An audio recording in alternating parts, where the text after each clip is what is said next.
जैसा कि आप लोगों को ये विदित है कि वर्तमान में यूपी की आजमगढ़ लोकसभा की सीट पर बाई इलेक्शन हो रहा है। इस बाई इलेक्शन में उपचुनाव में बीएसपी ने भी श्री शाह आलम उर्फ गुड्डू जमाली को चुनाव के मैदान में उतारा है। जो हमारे ये उम्मीदवार यहाँ के स्थानीय निवासी हैं तथा ये बीएसपी से कई बार विधायक भी रहे हैं। इन्होंने कोरोना काल में बाढ़ आदि के समय में भी पीड़ित लोगों की काफी मदद की है। वैसे भी ये अक्सर जरूरतमंद लोगों की वहाँ काफी मदद करते रहते हैं और मदद भी केवल इन्होंने यहाँ अकेले अपने खुद के समाज के लोगों की ही नहीं की है, बल्कि दलगत राजनीति से ऊपर उठकर वह मानवता एवं इंसानियत के नाते यहाँ सभी वर्गों व धर्मों के मानने वाले लोगों की अपने सामर्थ्य के हिसाब से हर स्तर पर पूरी मदद की है। जबकि दूसरी पार्टियों के उम्मीदवार ऐसे समय में हमें कहीं भी यहाँ नजर नहीं आते हैं। इसके साथ ही बीएसपी का अकेला एक ऐसा हमारा ये उम्मीदवार है जो अधिकांश आपके बीच में ही रहता है, यानी कि आजमगढ़ जनता के बीच में ही रहता है और ना ही व्यक्तित्व भी बहुत अच्छा है और ना ही किसी के लिए दूसरी पार्टियों की तरह ना ही किसी के लिए अभद्र भाषा का भी इस्तेमाल करता है। ऐसे व्यक्तित्व को हमने यहाँ की आम जनता की चाहत व उनके हितों को भी ध्यान में रखकर अपना प्रत्याशी बनाया है। वैसे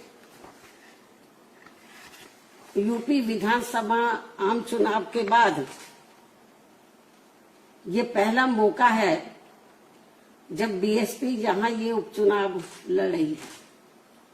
आजमगढ़ लोकसभा की सीट पर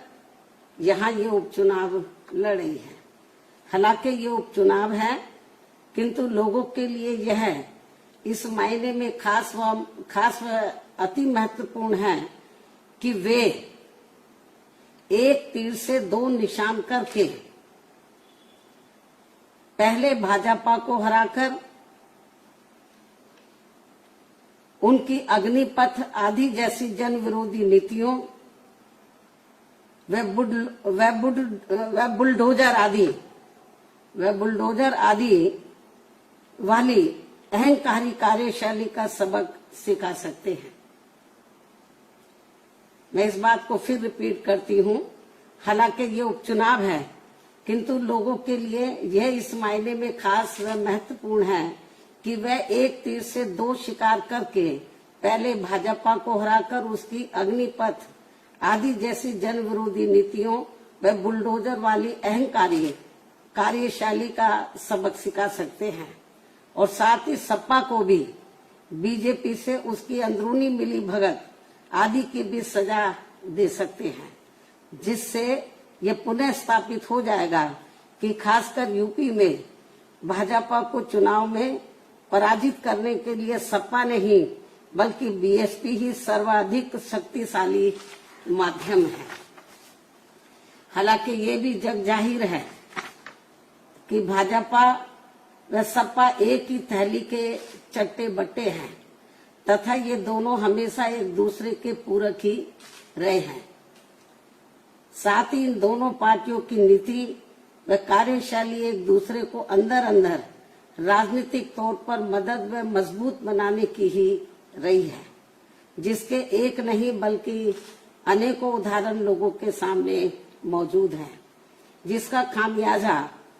औरों से कहीं अधिक यहाँ अकलियतों व समाज के अन्य उपेक्षित वर्गों के लोगों को ही उठाना पड़ता है। इतना ही नहीं बल्कि पिछले विधानसभा चुनाव में भी इन दोनों पार्टियों के भारी षड्यंत्र एवं आपसी मिली भगत के तहत ही,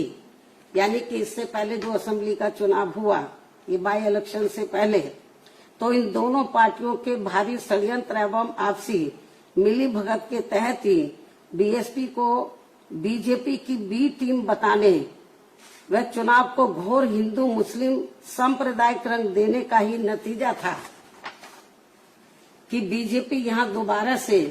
सत्ता में वापस आ गई। ये भी मैं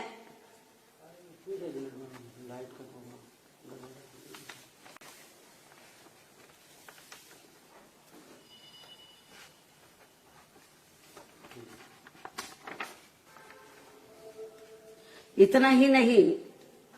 बल्कि पिछले विधानसभा चुनाव में भी इन दोनों पार्टियों के भारी षड्यंत्र एवं आपसी मिली भगत के तहत ही बीएसपी को बीजेपी की बी टीम बताने व चुनाव को घोर हिंदू मुस्लिम सांप्रदायिक रंग देने का ही नतीजा था कि बीजेपी यहां दोबारा से सत्ता में वापस आ गई और अब लोग अपने आप को यहां काफी ठगा हुआ सा महसूस करने लगे हैं। वास्तव में वैसी गलती खासकर विशेष एक समुदाय के लोगों को अब यहाँ आगे नहीं दोहरानी चाहिए। खासकर आजमगढ़ के लोकसभा उपचुनाव में तो ये गलती बिल्कुल भी नहीं करनी चाहिए। इसके साथ ही ये भी बहुत उम्मीद है कि इस चुनाव के परिणाम बीएसपी के पक्ष में आने की संभावना की वजह से भाजपा सरकार की जन विरोधी नीतियों व कार्यशैली आदि पर काफी हद तक अंकुश भी लग सके, जिसका फिर लाभ सब समाज के लोगों को जरूर मिलेगा। इसलिए अब आजमगढ़ के सभी वर्गों व धर्मों के लोगों से मेरी पुरजोर यही अपील है कि वे यहां से बीएसपी के उम्मीदवार को जिताकर प्रदेश व देश को जनहित व देश हित का बड़ा संदेश जरूर दें। इस उम्मीद के साथ ही अब मैं अपनी बात यही समाप्त करती हूँ। धन्यवाद।